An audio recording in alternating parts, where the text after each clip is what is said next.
नमस्कार, मैं संदीप कुमार। स्वागत है आप सभी का संदीप सर के यूट्यूब चैनल में। हम सर जो सुनते होगा विद्यार्थियों दोस्तों का मैं अपने चैनल में स्वागत करता हूं। और जो विद्यार्थी हमसे पहली बार जुड़े हैं संदीप गौर सर का यूट्यूब चैनल सब्सक्राइब कर लीजिएगा, जैसे आगामी भविष्य में आने वाले हर एक वीडियो का नोटिफिकेशन आप तक आ सके। दोस्तों आज की इस वीडियो में बात करने वाले हम पटवारी भर्ती परीक्षा 18 मार्च की दोनों ही शिफ्ट में जो क्वेश्चन आपके कंप्यूटर के पूछे गए थे वो सभी क्वेश्चन दोस्तों आज के इस वीडियो में काफी डिटेल में एक्सप्लेनेशन के साथ समझने वाले हैं। तो ये जो सारे क्वेश्चन होंगे कंप्यूटर के आगामी माह में जो भी आपका एग्जाम होने वाला है या फिर ग्रुप 4 भर्ती परीक्षा की तैयारी कर रहे हैं तो उन सभी एग्जाम में दोस्तों कंप्यूटर के जो क्वेश्चन आपके पटवारी में पूछे गए थे अच्छे लेवल के, आप उन क्वेश्चनों को दोस्तों क्या है समझ सकते हैं, उनकी प्रैक्टिस कर सकते हैं। तो आज के सेशन में दोस्तों इन क्वेश्चनों पर बात करने वाले। एक बार सभी वीडियो को लाइक कीजिएगा, शेयर कीजिएगा, दोस्तों सब्सक्राइब कीजिएगा। चलिए तो बिना समय आज के हमारे सेशन को प्रारंभ करते हैं और 18 मार्च की मॉर्निंग शिफ्ट या इवनिंग शिफ्ट में जिन भी स्टूडेंट्स का पेपर था वो भी समझेंगे कि यही क्वेश्चन उनकी दोस्तों शिफ्ट में आपके पूछे गए थे। जैसा यहाँ पर आप देख पा रहे हैं 18 मार्च की मॉर्निंग शिफ्ट के कंप्यूटर क्वेश्चन हम लोग डिस्कस करने वाले हैं। और 18 मार्च की मॉर्निंग शिफ्ट में देखिए जो क्वेश्चन आपके समक्ष आ चुका है कि किस इनपुट डिवाइस का उपयोग करके कंप्यूटर में एक प्रिंटेड डायग्राम को दर्ज कराते हैं। तो यहाँ पर देखिए राइट आंसर क्या हो जाएगा, स्कैनर। आप उसमें देखिए स्कैनर एक ऐसी डिवाइस है जिसके द्वारा हम किसी भी प्रकार के हार्ड कॉपी को दोस्तों सॉफ्ट कॉपी में कन्वर्ट कर सकते हैं। जब आप ऑनलाइन फॉर्म भरने जाते हैं तो वहाँ पर आपने देखा होगा आपने जो भी डॉक्यूमेंट्स या सिग्नेचर को स्कैन कराते हैं वो सभी हार्ड कॉपी में रहते हैं और उन्हें कंप्यूटर में देने के लिए दोस्तों हम लोग स्कैनर का प्रयोग करते हैं जो कि सॉफ्ट कॉपी के फॉर्म या डिजिटली फॉर्म में आपका कन्वर्ट हो जाता है। और यही आपसे पूछा गया है आपका कि यहाँ पर किसी भी कंप्यूटर में प्रिंटेड डायग्राम को कैसे दर्ज कराते हैं, तो वो स्कैनर की मदद से दोस्तों कराएंगे। Scanner is the right answer. चले अगला क्वेश्चन आपसे पूछा गया था कि कंप्यूटर नेटवर्क की तैनाती के आधार पर तैनाती के आधार पर आपसे जो पूछा गया है यहाँ पर कि कौन सा देखिए वायरस विनाशकारी हो जाता है, boot virus, bomb virus, file virus या इंसिडेंटल वायरस। तो यहाँ पर देखिए जो राइट आंसर बनेगा आपका वॉर्म वायरस। देखिए वॉर्म मतलब यहाँ पर दिए आप इसका स्पेल लिखेंगे WORM, इसका फुल फॉर्म क्या होता है तो राइट वंस रीड ओनली, यहाँ पर ये होता है राइट वंस आपका रीड मैनी, यहाँ पर इसका आंसर होता है। अर्थात एक ऐसा वायरस होता है जो मैं दोस्तों अपने आप की कई सारी फाइल्स को मैं दोस्तों क्या है अपने आप में जनरेट करता है और आपका पूरे आपकी सिस्टम या कंप्यूटर में दोस्तों क्या है फैल जाता है। तो यहाँ पर ये सबसे जो आपका विनाशकारी वायरस होगा आपका ये वॉर्म होगा। अगला लिखा है आपका कि एक दशमलव संख्या प्रणाली का देखिए आधार मान क्या होता है, what is the base of में दोस्तों डेसिमल नंबर सिस्टम। तो देखिए डेसिमल नंबर सिस्टम का बेस कितना होता है 10। कंप्यूटर में देखिए 4 प्रकार के नंबर सिस्टम का प्रयोग किया जाता है। दो जो बेस होगा वो किसका होगा, बाइनरी नंबर सिस्टम का होता है। 16 किसका होता है, हेक्साडेसिमल नंबर सिस्टम का होता है। 10 आपका डेसिमल का होगा और 8 किसका होगा दोस्तों आपका ऑक्टल नंबर सिस्टम का होगा। तो चारों नंबर सिस्टम के आपको आधार या बेस आपको पता होना चाहिए। अगला क्वेश्चन देखिए पूछा गया था आपसे कि IPv6 दैट मीन्स आपका इंटरनेट प्रोटोकॉल वर्जन 6 एड्रेस की लंबाई कितनी होती है। तो यहाँ पर राइट आंसर क्या आएगा आपका 128 आपका बिट्स होगा। देखिए आपके दो प्रकार के IP एड्रेस का जो वर्जन होते हैं, एक IPv आपका 4 होता है, इसका साइज आपसे पूछेगा IPv4 का तो ये 32 बिट होता है। वहीं पर IPv6 का आपका साइज कितना होता है दोस्तों 128 बिट्स होता है। तो ये दोनों में दोस्तों आपसे क्या आपके पूछे जाते हैं। अगला क्वेश्चन आपका कि सेकेंडरी मेमोरी के बारे में निम्नलिखित में से कौन सा कथन आपका असत्य है। तो यहाँ पर लिखा है कंप्यूटर सेकेंडरी मेमोरी के बिना नहीं चल सकता।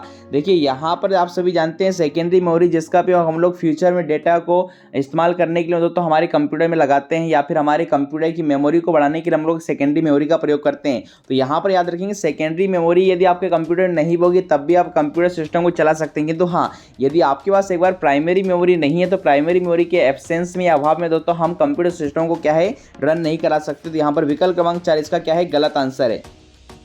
तो इस हिसाब से स्टेटमेंट गलत है तो हमारा जो फोर्थ आपका सही हो जाएगा। अगला पूछा है कौन सी देखिए वोलेटाइल मेमोरी है। अब देखिए दो प्रकार की मेमोरी होती है आपका वोलेटाइल आपका नॉन वोलेटाइल। वोलेटाइल का मतलब होता है जिसमें इलेक्ट्रिसिटी पावर के जाने के बाद सारा डेटा कंटेंट इरेज हो जाता है, वो आपकी वोलेटाइल होती है। मतलब light gone data gone that is known as आपका वोलेटाइल। और वोलेटाइल मेमोरी कौन सी आपका सेमी कंडक्टर, क्योंकि सेमी कंडक्टर रैम आपकी जो होती है दोस्तों आपकी वो क्या वोलेटाइल होती है और जो रोम होती है वो आपकी नॉन वोलेटाइल होती है। तो यहाँ पर रैम में दोस्तों क्या हो जाएगा वोलेटाइल हो जाएगा, ठीक है।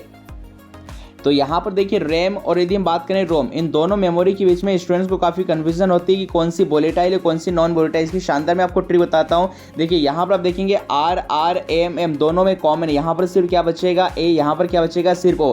यदि आप A का उल्टा करेंगे तो क्या बन जाएगा V, अर्थात ये में दोस्तों क्या है वोलेटाइल होती है। आप इस प्रकार से याद रख सकेंगे। और O को उल्टा करने पर भी नहीं बनता, अर्थात ये क्या होगा नॉन होगा, ठीक है। O आ रहा है मतलब क्या है नॉन वोलेटाइल में दोस्तों होती है। चलिए अगला क्वेश्चन आपको बता रहे हैं आपका कि लॉजिकल टोपोलॉजी निम्नलिखित में से कौन सी है। देखिए पहले तो आपको यही बता दें, टोपोलॉजी का मतलब होता है आपने नेटवर्क में कंप्यूटर को किस प्रकार से जोड़कर रखा है। अब देखिए दो प्रकार की टोपोलॉजी हम लोग डिवाइड कर देते हैं, एक फिजिकल होती है, एक आपकी लॉजिकल। फिजिकल टोपोलॉजी में इस बात पर फोकस किया जाता है कि सारी डिवाइसेस किस प्रकार के फिजिकल मोड अर्थात वायर केबल से जुड़ी हुई है। और लॉजिकल टोपोलॉजी में दोस्तों इस बात पर फोकस किया जाता है कि एक कंप्यूटर से दूसरे कंप्यूटर में डेटा का फ्लो या प्रवाह में दोस्तों किस प्रकार हो रहा है। तो याद रखेंगे दोस्तों आपकी जो लॉजिकल टोपोलॉजी होती है, लॉजिकल टोपोलॉजी में आपके स्टार टोपोलॉजी को शामिल किया जाता है। स्टार टोपोलॉजी में सभी डिवाइस में दोस्तों हब या सेंट्रल कंट्रोलर के माध्यम से जुड़ी हुई रहती है, जबकि बस टोपोलॉजी में सभी डिवाइसेस एक सेंट्रल केबल से जुड़ी रहती है, जबकि ट्री टोपोलॉजी में दोस्तों बस और स्टार टोपोलॉजी का क्या है कॉम्बिनेशन होती है। तो यहाँ पर आपको याद रखना है स्टार टोपोलॉजी में दोस्तों एक लॉजिकल टोपोलॉजी है, जबकि बस और जो ट्री टोपोलॉजी होती है ये आपकी लॉजिकल फिजिकल टोपोलॉजी होती हैं। अगला पूछा गया था किसका उपयोग किसी वेबसाइट पर आने वाले विजिटर्स को पहचानने के लिए किया जाता है, आइडेंटिफाई करने के लिए किया है। तो राइट आंसर क्या आएगा, कुकीज। देखिए कुकीज एक्चुअली होता क्या है, कुकीज एक प्रकार से ऐसी छोटी टेक्स्ट फाइल होती है। जब भी आप किसी वेबसाइट को विजिट करते हैं तो उस वेबसाइट में आपने कौन कौन सी चीज़ों में आपने अपना इंटरेस्ट दिखाया है, कौन कौन सी चीज़ें आपके द्वारा विजिट की गई, उन सभी की हिस्ट्री में दोस्तों एक छोटी सी फाइल के रूप में आपके वेब ब्राउजर में सेव हो जाती है। जिससे क्या होगा, अगली बार जब उस वेबसाइट पर आप आएंगे तो आपके लिए उस वेबसाइट को एक्सेस करना, आपको चलाना में दोस्तों क्या आपके लिए आसानी हो जाएगा। जैसे आपने देखा हो कई बार अमेजन वगैरह पे आप शॉपिंग वगैरह करते हैं, 15 दिन बाद फिर से अमेजन को खोलते हैं तो आपने लास्ट टाइम जो चीज़ें सर्च की थी वो आपके सामने दोस्तों ऑटोमेटिकली आने लगती है, ताकि आपको ये याद रहे कि आपने लास्ट टाइम क्या क्या चीज़ दोस्तों सर्च की थी, तो आप उन्हें पूरे आसानी से एक्सेस कर सकें इंस्टेड ऑफ आपको पर्टिकुलर सामान को फिर से सर्च करने के बजाय। ठीक है, तो यहाँ पर कुकीज इसका राइट आंसर होगा। अगला पूछा देखिए हाफ बाइट को किस नाम से जाना जाता है। देखिए हाफ बाइट का मतलब आप सभी जानते हैं एक बाइट, एक बाइट में कितनी बिट होती है 8, और इसका आधा में दोस्तों कितना हो जाएगा 4, और 4 बिट के कॉम्बिनेशन को क्या बोलते हैं, निबल कहते हैं। ये चीज़ आप ध्यान में रखेंगे। अगला आप देखिए रोम का पूर्ण रूप क्या है। देखिए रोम अभी आपको बताया था, रोम जो आपके रोमर में बसी रहता है, इसका फुल फॉर्म क्या होगा, रीड ओनली मेमोरी होती है। ऐसी मेमोरी जो कंप्यूटर में दोस्तों क्या है नॉन वोलेटाइल होती है, जिसके डेटा को सिर्फ और सिर्फ दोस्तों क्या रीड किया जा सकता है, राइटिंग ऑपरेशन परफॉर्म नहीं किया जाता। और रोम का प्रयोग किस लिए किया जाता है, तो रोम का प्रयोग हमारे कंप्यूटर के लिए बूटिंग प्रोसेस कराने के लिए होता है। बूटिंग से संबंधित सारे इंस्ट्रक्शन इसी मेमोरी में दोस्तों क्या है आपके दिए रहते हैं।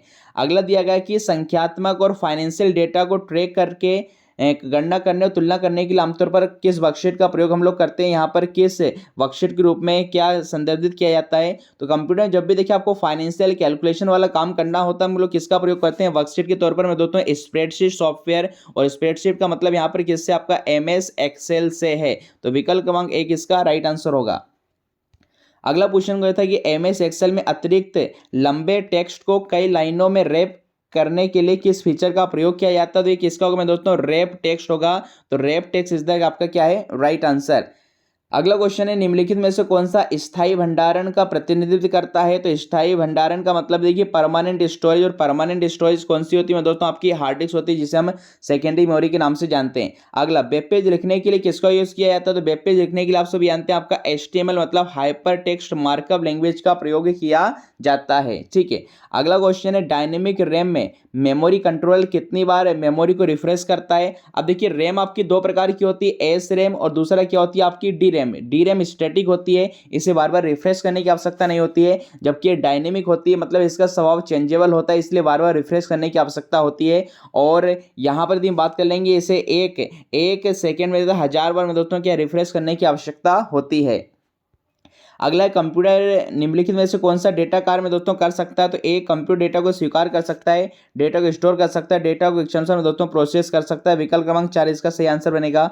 अगला कंप्यूटर आर्किटेक्चर मदरबोर्ड से आप क्या समझते हैं। देखिए मदरबोर्ड क्या होती है, हमारे कंप्यूटर सिस्टम के अंदर जो प्रिंटेड सर्किट बोर्ड होता है, जिसे शॉर्ट में हम लोग PCB के नाम से भी जानते हैं। किस नाम से जानते हैं दोस्तों, PCB के नाम से भी जानते हैं, प्रिंटेड सर्किट बोर्ड। जिस प्रकार एक परिवार में एक माँ सभी बच्चों को, उनके सभी बेटों को कोऑर्डिनेट बना के कोऑर्डिनेशन बनाए रखती है मैं दोस्तों, उसी प्रकार कंप्यूटर में सभी डिवाइसेस को चलाने के लिए जो वायर में दोस्तों जिस बोर्ड में आप लगाते हैं दोस्तों, हमें उस सभी बोर्डों की इमारत में दोस्तों मदरबोर्ड के नाम से जानते हैं। अर्थात आप इनपुट आउटपुट डिवाइस जो भी चीज़ें कनेक्ट करते हैं वो इसी मदरबोर्ड में दोस्तों क्या है इंसर्ट की जाती हैं।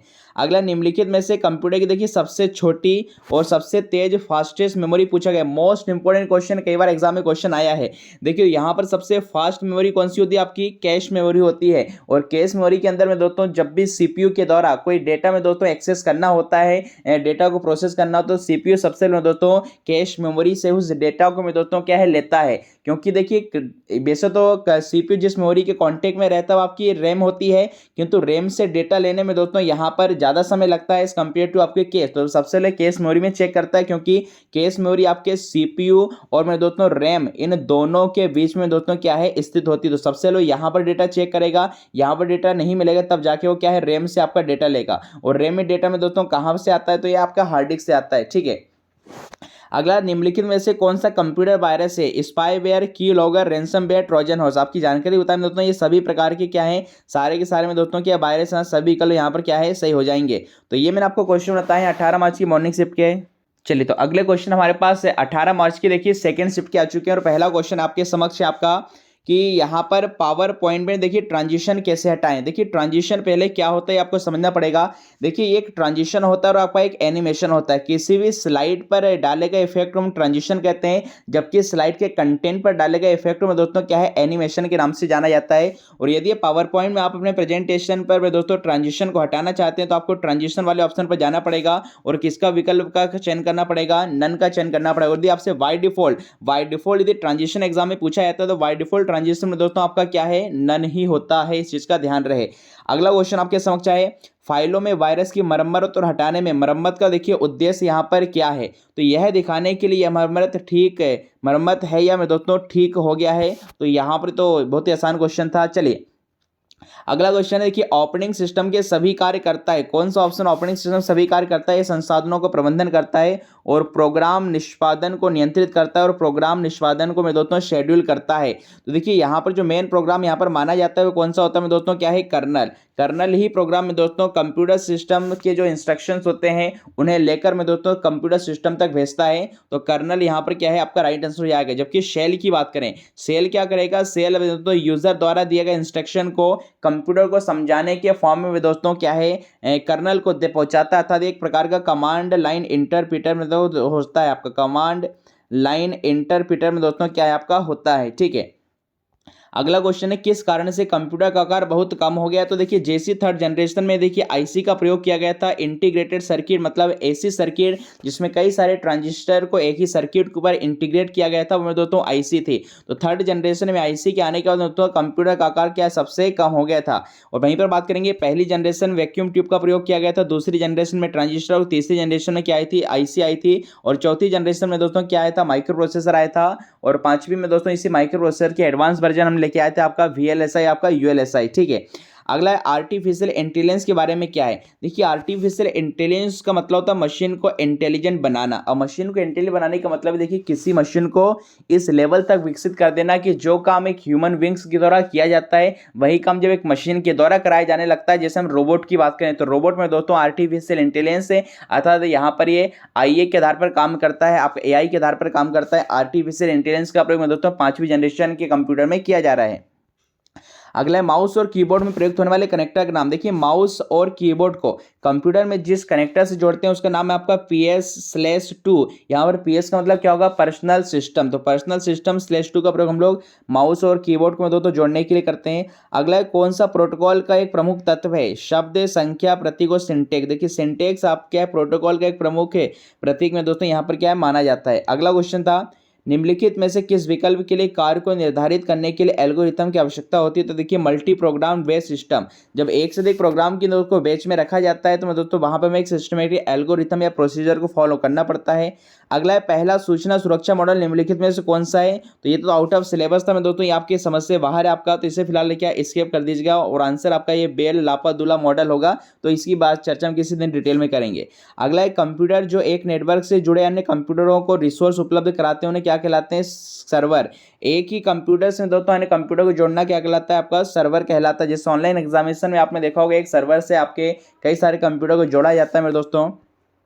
अगला, कौन सा कंप्यूटर की मुख्य विशेषताओं का सबसे अच्छा वर्णन करता है? तो उच्च गति और सटीकता। दिस इज द क्या हो जाएगा? राइट आंसर हो जाएगा। एक कंप्यूटर जो मौलिक कार्य करता है वह कौन सा होगा? Arithmetic operation. ये भी आपका आसान क्वेश्चन था। अगला था, निम्नलिखित में से किस स्टोरेज में सभी प्रोग्राम, डेटा, चित्र, वीडियो, दस्तावेजों को सुरक्षित रखा जाता है? तो मैं दोस्तों ये हार्ड डिस्क में दोस्तों क्या है रखा जाता है परमानेंटली। अगला, एमएस वर्ड में थिसारस डायलॉग बॉक्स ओपन करने के लिए किस शॉर्टकट कुंजी का उपयोग किया? देखिए थिसारस का मतलब क्या है पहले तो ये समझे। थिसारस में दोस्तों हमारे लिए काम करता है वर्क्स लाइक अ डिक्शनरी, मतलब एक शब्दकोश की बात ही काम करता है। आप यहाँ से किसी भी शब्द का सिनोनिम एंटोनिम सर्च कर सकते हैं और इसके लिए दोस्तों आपको शिफ्ट के साथ F7 में आपका प्रेस करना पड़ेगा। थिसारस डायलॉग बॉक्स की क्या है? शॉर्टकट की है। अगला, दो सबसे व्यापक रूप से इस्तेमाल किए जाने वाले कोडिंग स्कीम आपके ASCII और EBCDIC हैं। देखिए ASCII का फुल फॉर्म होता है American standard code for information interchange, और आपसे EBCDIC का पूछा गया तो ये होगा extended binary coded decimal interchange code. अगला, निम्नलिखित में से कौन सा कथन में दोस्तों तथ्यात्मक रूप से गलत है? यदि आप एक कंप्यूटर खरीद के साथ ऑपरेटिंग सिस्टम शामिल नहीं है तो तब आप इसे इंस्टॉल नहीं किया जा सकता। बिल्कुल इंस्टॉल कर सकते हैं। जब कंप्यूटर आप खरीद रहे हैं यदि ऑपरेटिंग सिस्टम नहीं है उसमें तो आप बाद में दोस्तों इंस्टॉल कर सकते हैं।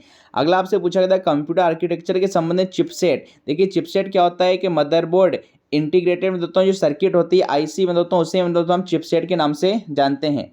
अगला, डेटाबेस के ओवरऑल डिजाइन को परिभाषित करने के लिए किसका प्रयोग किया जाता है? स्कीमा। देखिए किसकीमा भैया? स्कीमा किसी में दोस्तों टेबल का पूरा लॉजिकल में दोस्तों स्ट्रक्चर होता है कि उसमें डेटा किस प्रकार से रिलेशन में आपका बंधा हुआ है। अगला, आपका दिए गए इंडेक्स 0 से प्रारंभ होने वाले 6 तत्वों वाले एरेयों पर विचार कीजिएगा और यहाँ पर यदि बबल सॉर्ट को निम्नलिखित सॉर्ट डेटा सेट पर लागू किया जाए तो पहले इटरेशन में डेटा का अनुक्रम यहाँ पर क्या होगा? तो ये देखिए तो बबल चार्ट में दोस्तों ये काफ़ी हाई लेवल का क्वेश्चन यहाँ पर पूछा गया था, हालांकि सिलेबस में नहीं था, तो इसका आंसर सीधे याद रखिएगा, इसको किसी डिटेल में आपको बताएंगे।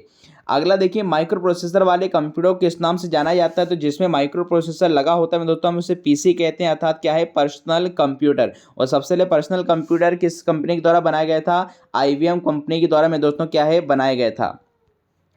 चलिए अगला यहाँ पर दिया गया है निम्नलिखित की अभिव्यक्तियों में से ये तो देखिए अब रीजनिंग का क्वेश्चन यहाँ से आ चुका, तो ये हमने आपको क्वेश्चन कराया में दोस्तों 18 मार्च की आपकी दोनों शिफ्ट के सेशन पसंद आ रहा है तो लाइक कीजिएगा, शेयर कीजिएगा। और ऐसे पटवारी के सभी शिफ्ट के में दोस्तों क्वेश्चन ग्रुप 4 के एग्जाम से पहले में दोस्तों हम देखेंगे ताकि आप ग्रुप 4 के लिए कंप्यूटर अच्छे से प्रिपेयर कर सकें।